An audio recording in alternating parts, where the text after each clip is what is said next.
abalungi ate ne radio nafe muwulire government ndi government muyambako this patriotism whatever you're doing osegede bwema muyamba abantu ng'omuze mu government bwema mukola fundraising ze mukolezo bwema muyamba government because it is the people you are helping osegede so waliwo positivity and there is bilateral benefits of each and every one. General Manager wa Radio Pulse Muhammad Harun ategezeza nga abakozi aba Pal FM bwe bali abamalirivu okusigala nga bakola emirimu gyabwe awatali kudda mabega. Lwaki radio yo mu radio eziwereza nga zibesinga kunzikiriza sebe ekwata ekifo kya kubiri mu Uganda bonna nga tugasa enzikiriza zonna. La ilaha illallah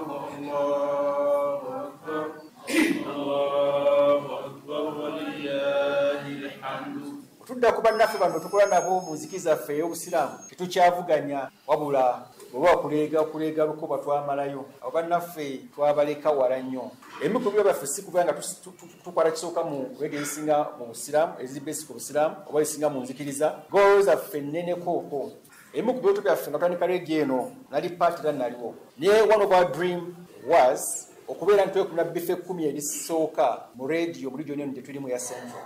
Tulina obusobozi obukola kino njagala kuwera mu maaso go era njagala kutegeeza nti bwe tunaamalirako eddaala za gino tuyingiddemu eryo 14 tunaagenda okujaguza emeka 15 tujja kuba ekyo tetwogerako kyogerwa bulanga tukiri inshaallah n'obubaka obwo kadde wange kkiriza njagala kuyita akulira ebyensimbi ku radio eno Masumbuko Juma Sadiq asiimye ba director okutandikawo radio eno era n'asaba abakozi bulijjo okubeera bagumiikiriza nga bwe banaatuuka ku buwanguzi.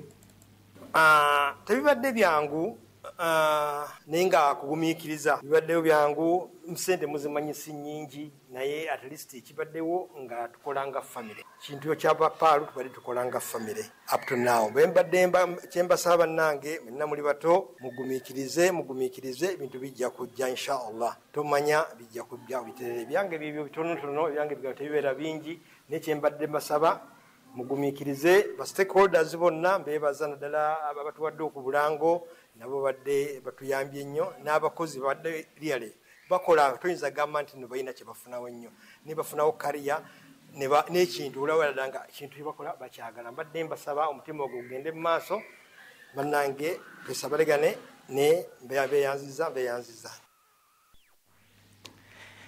akikiridde abakozi Jonan Atsungize asiimye abakulira radio eno olw'okulwanirira abakozi ng'abaana baabwe era ne basuubiza okusigala ku Pal FM kubanga abakozi ne bakama baabwe baafuuka famire emu.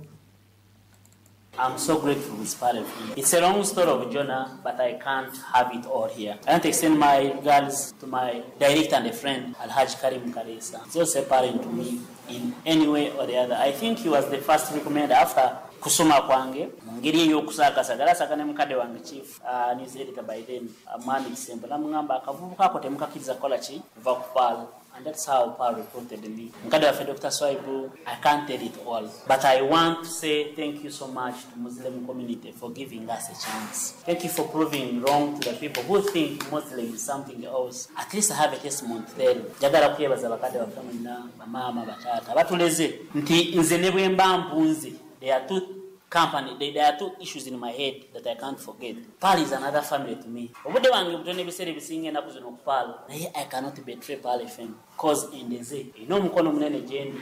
Nsaba bebaza ko n'ekirala bakadde FM ena ba manager. Nti Pal FM temugifudde company endala esibya amaloboozi obooli awo akabantu abanje gatakola kyagataitawo. Nti kizibu nnyo okukola story ku Pal nga si ya buwemu. I have to be open. Stories of Wemu, stories of Witio, or of Siram, to Sazu, and stories Gadizona Zita. Ku mukolo gwe gumu ababadde abakozi ba Pal FM okuli Sonko Musa wamu ne Mudathiru Mulondo basiimiddwa olw'emirimu emirungi gye baakolera radio eno. Ate nga tuvuddeyo Pulezidenti wa NUP Robert Kyagulanyi Ssentamu avuddeyo n'asaba bannayuganda okwewala abantu abavaayo ne bawolereza abalyake nga tebaagala kugambibwako olw'ensonga nti baŋŋanda zaabwe. Bino Kyagulanyi abyogedde ng'asinziira mu kuziika omugenzi Joseph Nsamba Kayindo ng'ono ye taata w'omubaka ow'ekitundu ky'e Kassanda North Patrick Nsamba Oshabe nga babadde ku kyalo Mayiriti mu disitulikiti ey'e Kassanda. Kyagulanyi ategeezezza nga bwe batayinza kudda ku bantu abeetaba mu bikola eby'obulyake nga bawaayo okulaba nga ate balwanirira eggwanga okulaba nga bamalawo enguzi mu ggwanga lyattu Uganda. Isi yaffe tulongo obulyake n'obuli bw'enguzi n'obubi kyafuuka nomu kubanga oli asobola okubba n'akwatibwa naye n'akuzibwa kukuzibwa. Museveni kiraba ennaku bbiri oba ssatu eziyise mwami Museveni alonda omuntu asupervisinge akakiiko akakisolooza omusolo mu ggwanga, naye ng'omuntu oyo baamukwata ne bamukoja omusango oli gumusinga ogw'obulyake. Tuli mu mbeera nti tubeera wano nga tuli babaka ba paliamenti nga Nsamba kyali wange, naye Nsamba n'agenda n'akola ekikyamu. Nsamba bw'akola ekikyamu n'enzija mu bantu mbaga mutaswala ne muwolereza. Ekyo kisindika akabonero n'emesegi ey'obulabe mu baana baffe n'abazzukulu. Naye ddala kiki kitugenda okuleka ku nsi eno abaana baffe n'abazzukulu twagala basigire ensi efaananyi. Ye akulira oludda olw'ovuganya gavumenti mu Parliament Joel Ssenyonyi avuddeyo n'asaba abakulembeze bonna naddala bannakibiina kya National Resistance Movement NRM okuvaayo babeegatteko mu kulwanisa obulyake. Ate mulimu abali mu NRM abatatya abagamba nti nedda obubbi bubeera bubbi tebuliko kkala. Kati abantu b'e Kassanda kambabuuze mulina enguudo za koolasi mmeka? Tewali. Amalwaliro ag'e Kassanda eno aga gavumenti eddagala gye liri? Amasomero abaana bammwe gye mubatwala amasomero ago malungi? Abavubuka beeno bannaye mulina emirimu eno wali amakolero? Kaakati ssente zirina okukola ku nsonga ezo ze ziri mu kubbibwa bano ababbi be tuli mu kugoba. So kaakati njala kubiriza abakulembeze mwenna oba ogwa mu kibiina ki oba ogwa mu kibiina ki, obubbi bubeera bubbi.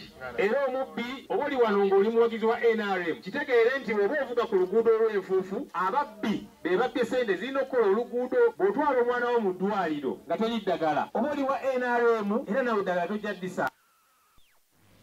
Bino ebijjidde nga mu kiseera kino waliwo kaweefube ow'okuleeta ekiteeso eky'okujja obwesige mu bakomishona ba Paalamenti abana abeegabanya ensimbi y'omusolo akawumbi kamu n'obukadde 7. Ssenyonyi asinzidde wano neyeebaza omugenzi Joseph Nsamba olw'okukuza omwana omulungi era omukulembeze awa ekyokulabirako ekirungi. Ne mugokya amalala ge tulina, Lord Mayor wa Kampala Ssaalongo Erias Lukwago avuddeyo n'akalambira nga bwe batagenda kuddamu kukkiriza kitongole kya NEMA kuddamu kumenya abantu ba bulijjo nga tebayise mu mateeka.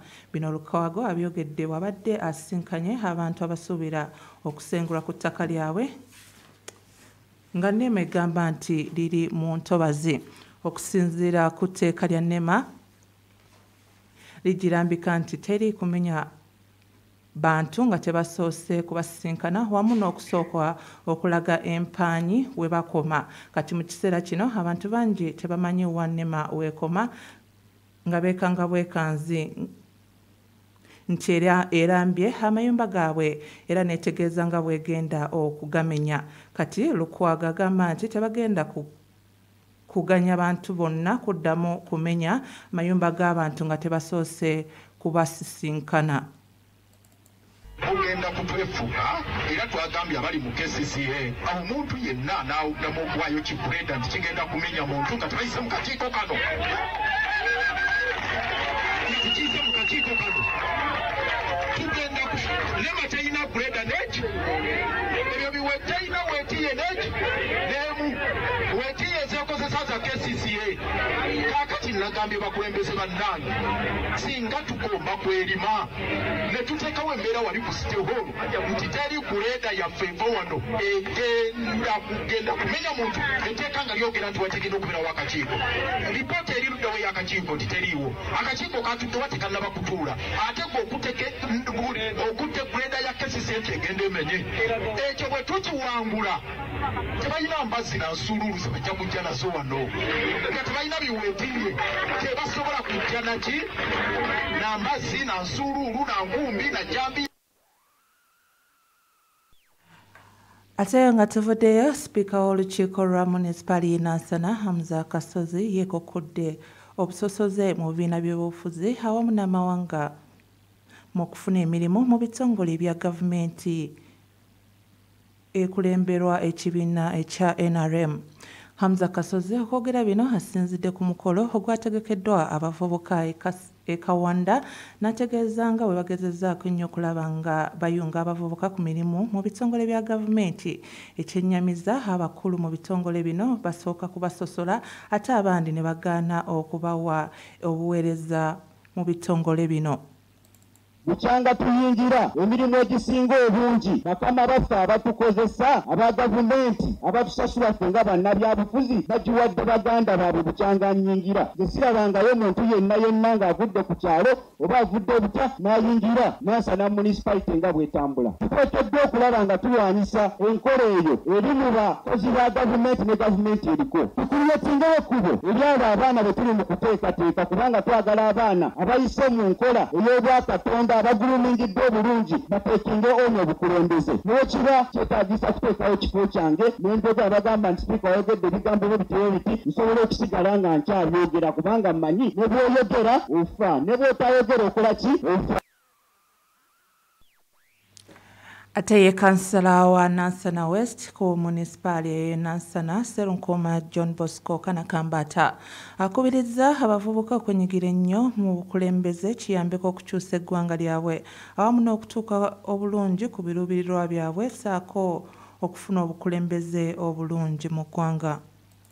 Singa munaaba muwadde omukisa science not capacity bwe munaaba temuwadde mukisa temuliyo agenda kubajjayo. So vaayo esimbiwulire kansala ne bapaalamenti waliyo bangi nnyo abalina zidigiri zibachalazi naye wetegereza paalamenti abaliyo balina equivalence era nga tolina bakuzala yakana Kambata nakumuyisa mu maaso anasobola oyo mutono aliba ati naye omanye kiki ekikwetaagisa okufuuka omukulembeze. Naye ebigambo ebyo bano mbasaba mutukkiririzeemu. Bakadde baffe nga bagamba ti muzanyira ku bakulembeze be twazimba emyaka mingi emabega abo bagambe naffe twazimbye era baffe.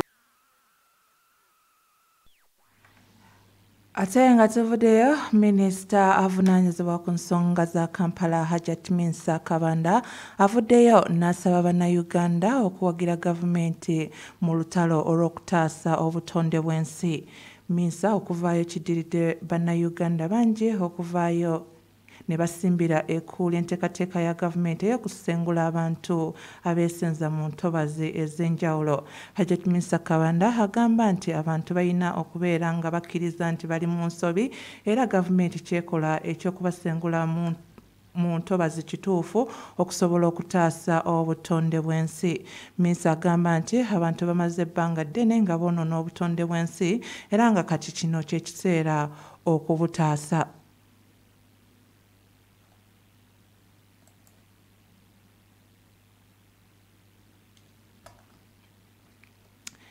Ate bwe tuvaako mu mawulire gaffe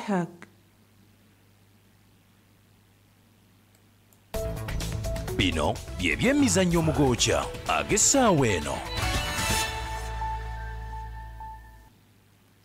Okuvaako mu kikopo ekiwakanira amawanga ku ssemazinga wa Africa ekya Copa America, emipiira egyazannyiddwa ku luzannya lwa quarter finals giwedde bwe giti. Emipiira esatu giggweredde Kakodyo ka kusimulagana penalty era nga timu ya Argentina ekubye goal 4 timu ya Ecuador nga yo ekubye goal 2. Canada ekubye Venezuela goal 4 ku 3 ate Uruguay ekubye Brazil goal 4 ku 2. Jo mipira ejokuna jiwedde wejiti timu ya Colombia yakubye timu ya Panama goal 5 ku 0.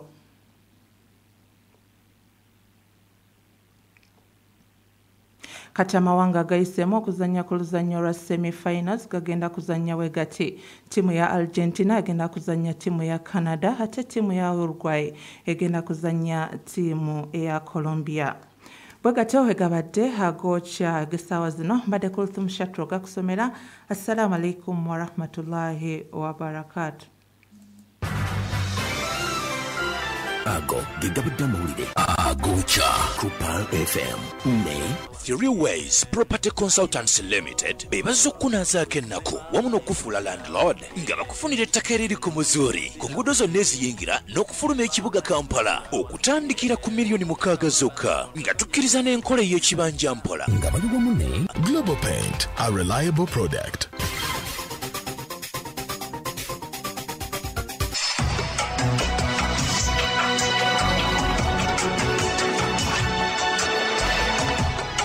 النشرة الإخبارية gano ge mawulire ku Pearl FM ebiranga eby'enjawulo ku Pearl FM.